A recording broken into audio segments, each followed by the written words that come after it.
Sex तो एक nature है, होना चाहिए, सेक्स तो हमारी लाइफ का पार्ट है। तो फ्रेंड्स, यदि किसी चीज को लिमिट्स में, मर्यादा में किया जाता है तब तो वह नेचर है, प्रकृति है। यदि आप आउट ऑफ लिमिट्स हो जाते हैं, लिमिट्स को क्रॉस करते हैं, फिर वह नेचर नहीं, वह प्रकृति नहीं, वह विकृति है। और विकृति को रोकना चाहिए, विकृति को दूर करना चाहिए। अब हो सकता है हमारे फ्रेंड्स को लग रहा हो, लगता है अजय भाई का खुद का सिस्टम वाइब्रेट नहीं होता, इसीलिए ऐसा ज्ञान फैल रहे हैं। अजय भाई का खुद का सिस्टम वाइब्रेट नहीं होता, इसीलिए ऐसा ज्ञान फैल रहे हैं। Such is our great Indian culture, where a woman is seen as a mother, daughter and sister. What lust is never seen. हमारी भारतीय संस्कृति में एक नारी को माँ के रूप में देखा जाता है, बहन के रूप में देखा जाता है, बेटी के रूप में देखा जाता है, लेकिन वासना के रूप में नहीं। लेकिन प्रश्न ये उठता है, यदि बेटी के रूप में देखा जाता है तो वात्सल्य जन्म लेना चाहिए, लेकिन वात्सल्य की जगह वासना जन्म क्यों ले लेती है? यदि वात्सल्य ने जन्म लिया फिर बलात्कार जैसे जघन्य अपराध सामने क्यों आते हैं? क्षमा कीजिएगा मुझे यदि मेरे शब्द आपके हृदय को आघात पहुंचाते हूं, लेकिन आज सेक्स जैसे अपराध बढ़ते जा रहे हैं, छोटी छोटी बच्चों के साथ ऐसे कांड हो जाते हैं, वहां क्या हम कह सकते हैं हमारी इंडियन कल्चर है? नहीं, यह तो दानवीय कृत्य हुआ जो कि मानवों के द्वारा किया जा रहा है। अब कहने में लगेगा कि अरे भाई, सेक्स तो एक नेचर है, होना चाहिए, सेक्स तो हमारी लाइफ का पार्ट है। तो फ्रेंड्स, यदि किसी चीज को लिमिट्स में, मर्यादा में किया जाता है तब तो वह नेचर है, प्रकृति है। यदि आप आउट ऑफ लिमिट्स हो जाते हैं, लिमिट्स को क्रॉस करते हैं, फिर वह नेचर नहीं, वह प्रकृति नहीं, वह विकृति है। और विकृति को रोकना चाहिए, विकृति को दूर करना चाहिए। अब हो सकता है हमारे फ्रेंड्स को लग रहा हो, लगता है अजय भाई का खुद का सिस्टम वाइब्रेट नहीं होता, इसीलिए ऐसा ज्ञान फैल रहे हैं। लगता है अजय भाई का खुद का सिस्टम वाइब्रेट नहीं होता, इसीलिए ऐसा ज्ञान फैल रहे हैं। तो एज अ थिंग वट हमारे शास्त्र ग्रंथों में हस्बैंड वाइफ के बीच में भी इस प्रोसेस को लिमिट रखने के लिए कहा गया। क्यों? क्योंकि यह हमारी जनरेशन को आगे बढ़ाने की प्रोसेस है।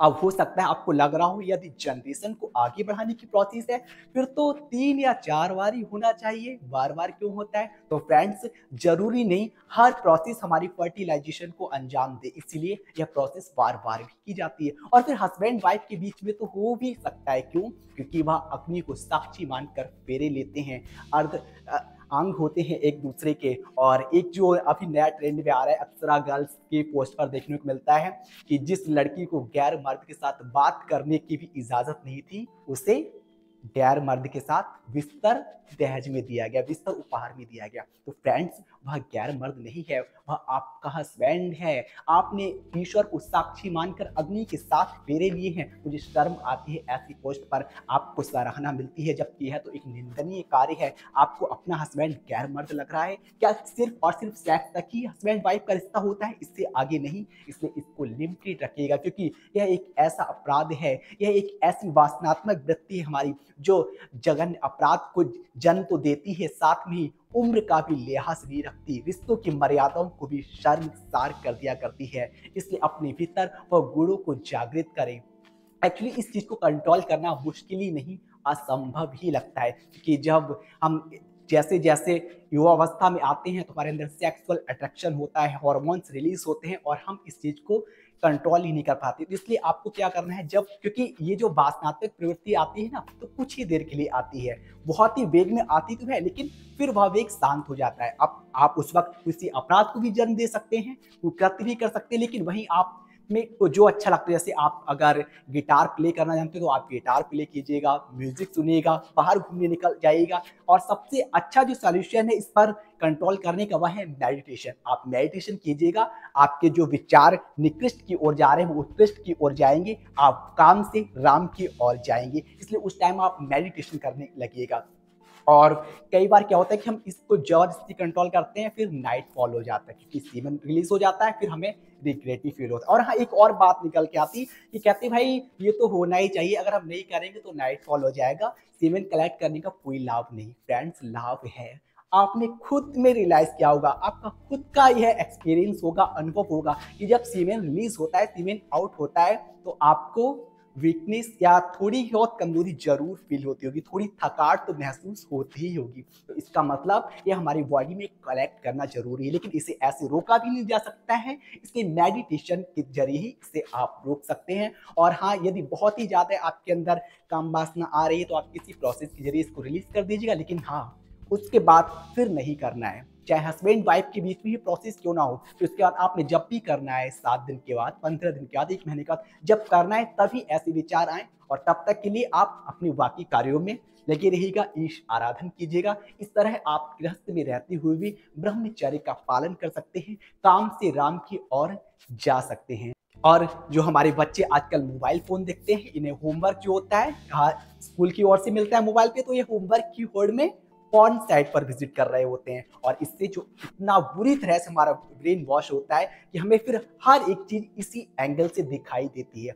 जैसे कि अभी क्या कहते हैं, आप नज़ारे देख रहे हो इधर उधर की, है ना, और आपके सामने कोई कलरफुल पन्नी लगा दी जाए, एक पर्दा लगा दिया जाए जो कोई ट्रांसपेरेंट भी हो और कलरफुल हो, तो आपको उसी रंग का सारा नज़ारा दिखाई देगा, है ना। जैसे कि ब्लैक एंड व्हाइट जब टीवी हुआ करती थी पहले लोगों के घरों में, तो उसके आगे एक पॉलीथीन सीट लगा देती थी येलो कलर की, ग्रीन कलर की, तो जो पूरे चलचित्र होते थे वह उसी कलर के दिखाई देते थे। ठीक इसी तरह से आपको हो सकता है लग रहा हो कि अरे भाई, हमने पॉर्न साइट पर विजिट करके देख ही तो लिया, इसमें क्या हुआ, और फिर एक बार तो ही देखा है, कौन सा बार बार देख लिया। तो फ्रेंड्स, आपको एक बार देखने के बाद दोबारा देखने की जरूरत नहीं पड़ेगी, क्योंकि वह चीज आपके माइंड में इस तरह से फीड हो जाएगी, फिर आप बार बार उसे टेलीकास्ट कर सकते हैं, बार बार आप उसे रिपीट करके देख सकते हैं अपने अंदर। इसलिए अगर देख लिया है तो कोई बात नहीं, डरने की जरूरत नहीं, उसके बाहर भी निकल सकते हैं, है ना।